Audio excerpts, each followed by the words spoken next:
There's a line in Shakespeare, I don't remember which play, it says, "Nothing is either good or bad, but thinking makes it so."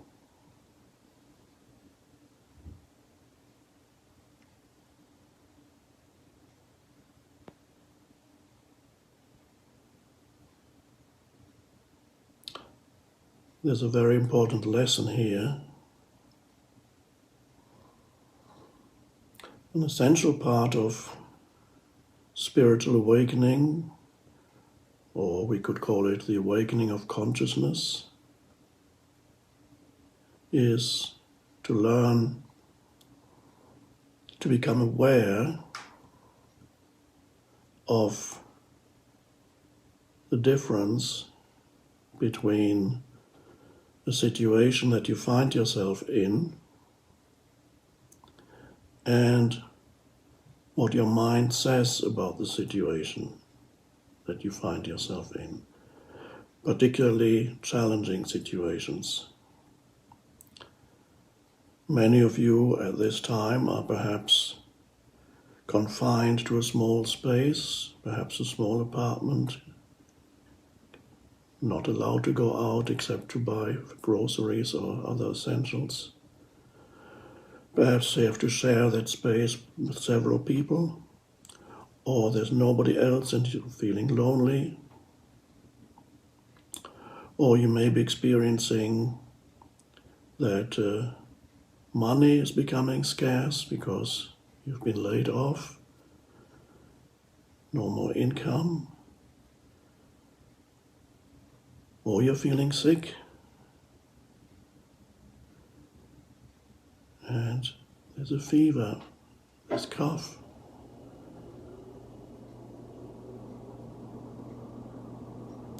Now, all these things that many of you are experiencing now would conventionally, normally be called bad. And yes, I suppose on a conventional level they are not pleasant, particularly if you're sick.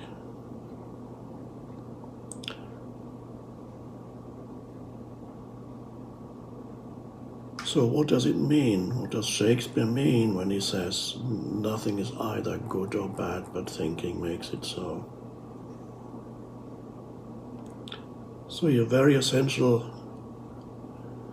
spiritual lesson is to be able to differentiate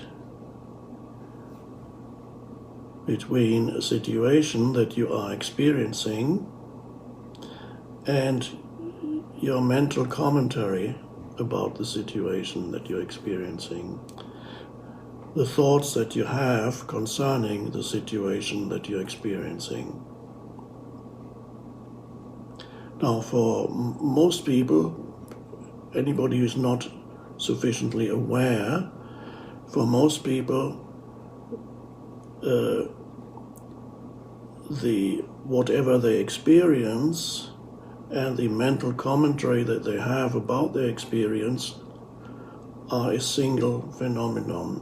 They cannot separate them.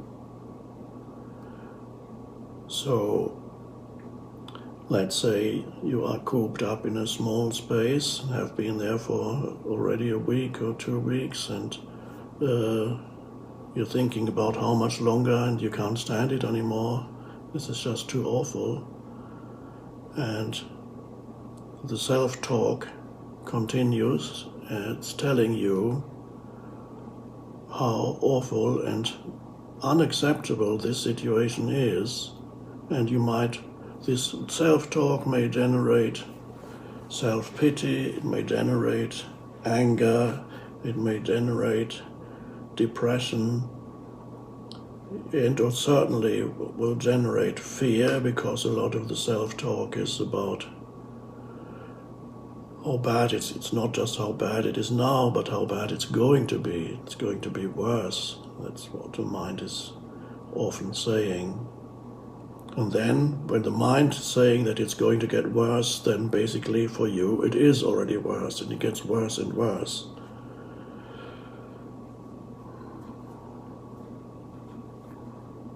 So since many of you have spare time these days, I suggest experimenting a little bit and becoming aware of the difference between the situation you find yourself in and the mental commentary about the situation. So when you feel unhappy, basically suffering where you are, and you're saying, I can't take much more of this, whatever the mind is saying, or the mind is saying it's going to get worse. I can't take another 3 weeks of this, how could I? What am I going to live on? And so on. So the commentary concerns certain things that are happening now. It may concern certain things in the so-called future. So you become aware of the self-talk. Basically, most humans talk to themselves a lot. Or you may also be talking to others. If you share space with other people, then this self-talk becomes the dialogue that you have with others. And as an experiment, I would suggest that you ask yourself, how would I experience this situation if I did not add any unnecessary thought to it? How would I experience this moment, the situation that I'm finding myself in, without the addition of an interpretation of the mind? I sometimes call that, in most cases, this addition, this interpretation, in many cases it's negative. There's usually not that much that the mind can comment on a very pleasant experience, it just experiences it, but the mind loves it when there's a difficult situation, then the mind can really get going and has a long story about it. How would I experience this moment without the addition of unnecessary thought? That's a strange question. I sometimes say that this addition of thought is excess baggage in your life. And many humans don't realize that they're making themselves unhappy for years and years, and sometimes a whole lifetime, because they never learn to differentiate between situations they find themselves in and that which the mind adds to the situation. So they experience the situation through the narrative of the mind. They cannot say, here's a situation and here's a narrative, but this is what I'm asking you to experiment with now, because you have plenty of time, or many of you have. How would I experience this moment if I refrained from interpreting it, calling it either good or bad? Okay, now this question doesn't have an answer on a conceptual level. This question directs your attention into the present moment, the aliveness of the present moment. And if you don't add any thought to it, but just an experiment, you can, if the experiment fails, if you don't like it, then you can continue with continuously adding narratives to the situation, and continue to experience the situation through the veil of the narrative that comments how awful it all is, that your life is falling apart, the world is falling apart, it's all so dreadful. That's a narrative. So, how would I experience this moment if I did not add? Okay, let's do it. Let's refrain. It's not a doing. It's a refrain from doing something that is normally an unconscious mind process. Okay, what am I left with? Here I am. I'm sitting here, looking around, breathing, whatever is here in this room. Look out of the window, see a bit of sky, tree, the light coming through the window, furniture in the room, whatever else is happening here, sensory perceptions. And you're breathing, and you are alive, presumably, although you may not actually experience being alive, but you can experience it by feeling the inner energy field of the body, which is alive. It's all part of the experience of this moment. And there you are, sitting there, and you have dropped the narrative. And all you're left with is the bare isness, beingness or isness of this moment. That's interesting. You may suddenly feel a kind of weight lifting of your shoulders, the weight that you habitually probably carry, which is the weight of, this is why I call it excess baggage. It is the weight of unconscious thinking, reactive thinking, the mind creating unhappy narratives. And then what you then experience is the body is reflecting back to you the unhappy narrative in the form of an unhappy emotion. That's called normal living. That's what, when you watch a movie, or everybody's doing it, that's just normal, not very few people question it. But there is another way, and that's the way of awareness or presence. So this is perhaps one of the most, or the most fundamental spiritual practice, is to be able to separate the narrative from the situation. And if possible, as much as possible, let go of the narrative and just be present with this moment as it is. And of course, the amazing fact is, this moment is all there ever is. Your entire life unfolds in and as this moment. In other words, it's always now. It's never not now. Your entire life is now.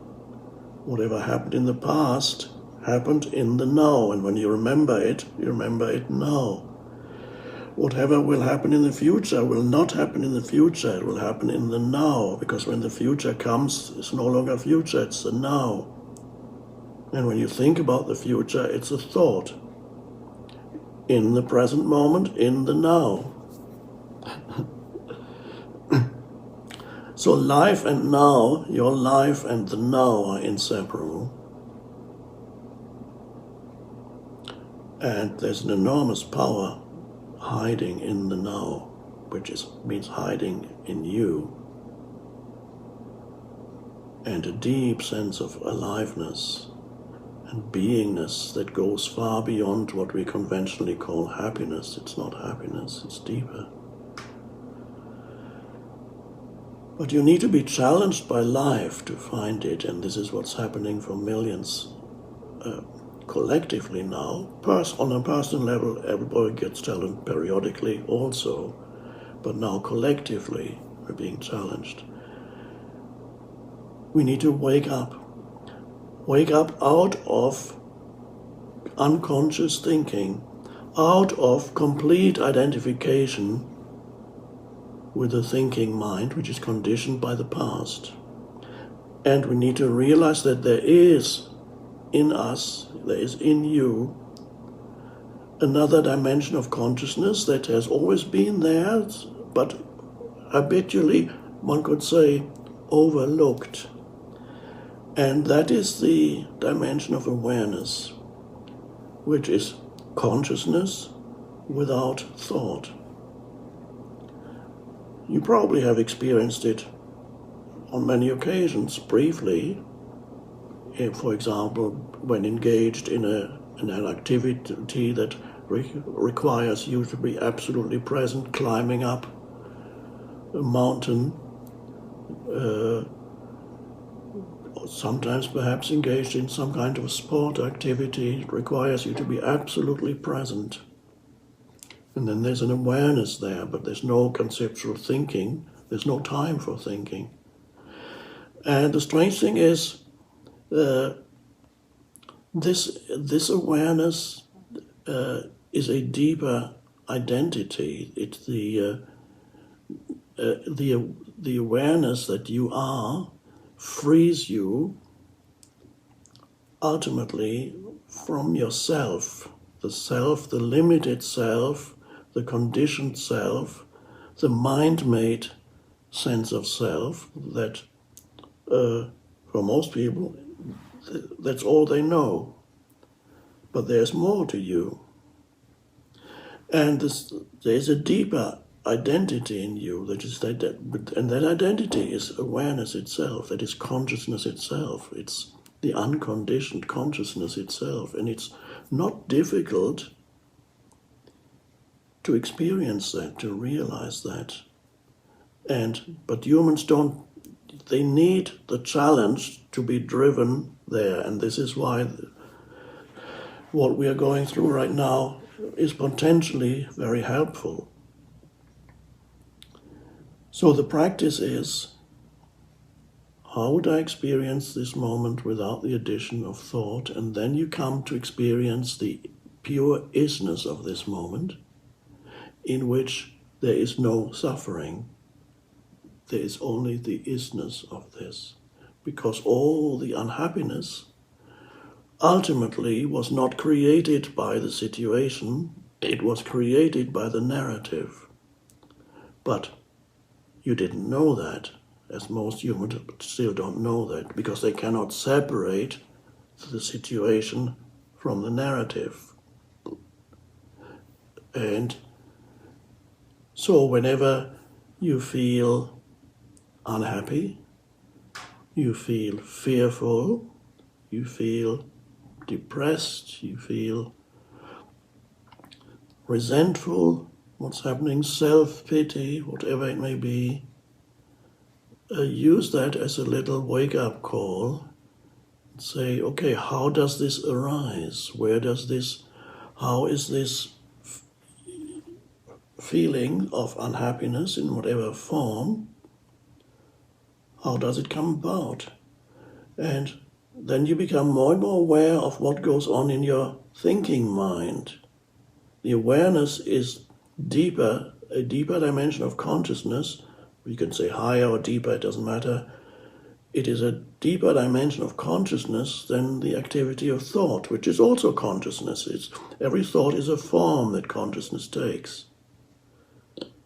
But underneath that, there's a vast realm of consciousness, in the same way that a ripple on the surface of the ocean, let's say that's a thought, but the ripple is only a temporary, fleeting expression of a much deeper reality underneath it.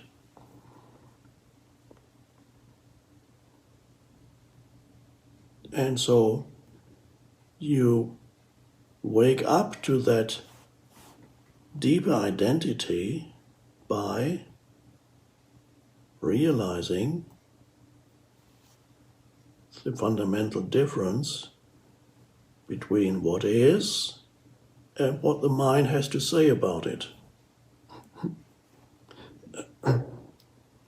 And then more and more you're able to experience situations with the power of your presence. You're facing a situation with the power of your presence.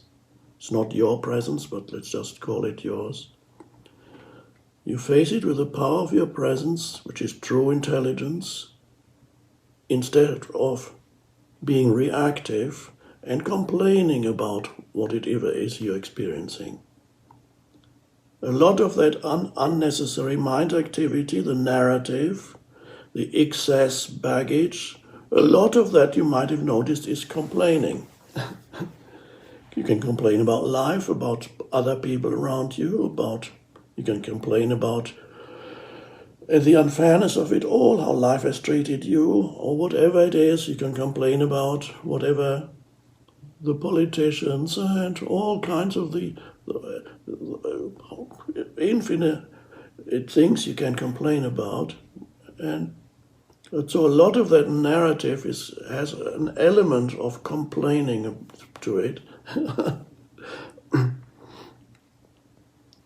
And it's not pleasant, but the false sense of self, the ego, the me, it loves complaining, and because then it feels it has a stronger sense of identity, a fictitious identity. It loves to make somebody wrong, another person. You can make a whole situation wrong, and this should not be happening. It should not be happening. It's a travesty. But it is happening. This should not be happening is the narrative.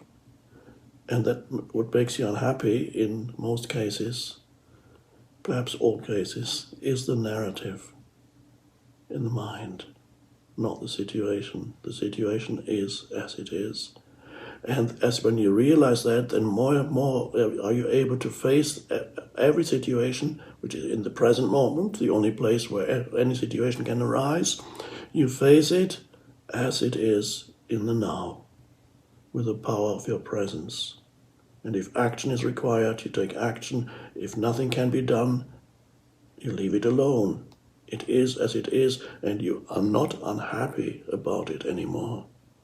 You rise above it, so to speak. You're no longer at the mercy of whatever is happening or not happening around you. Yes, it's nice when nice things happen, and it's not so nice when unpleasant things happen, but it doesn't touch you that deeply, because you have access already, a deeper dimension within yourself.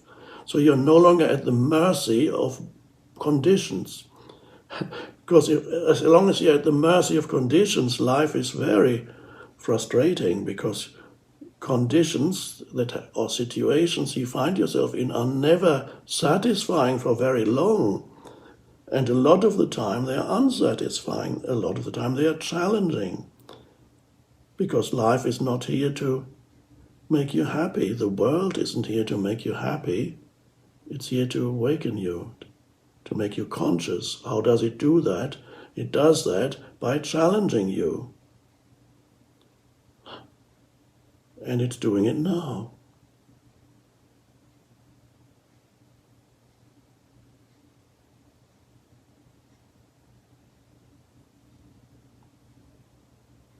So, and as you are able to let go of the unnecessary narrative that makes you unhappy, then you automatically become present to what is. And then you understand perhaps what Shakespeare meant when he said, nothing is either good or bad, but thinking makes it so.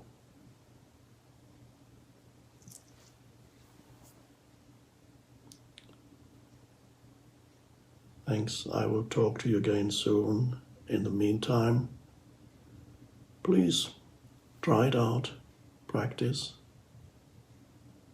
and see what happens. Thanks.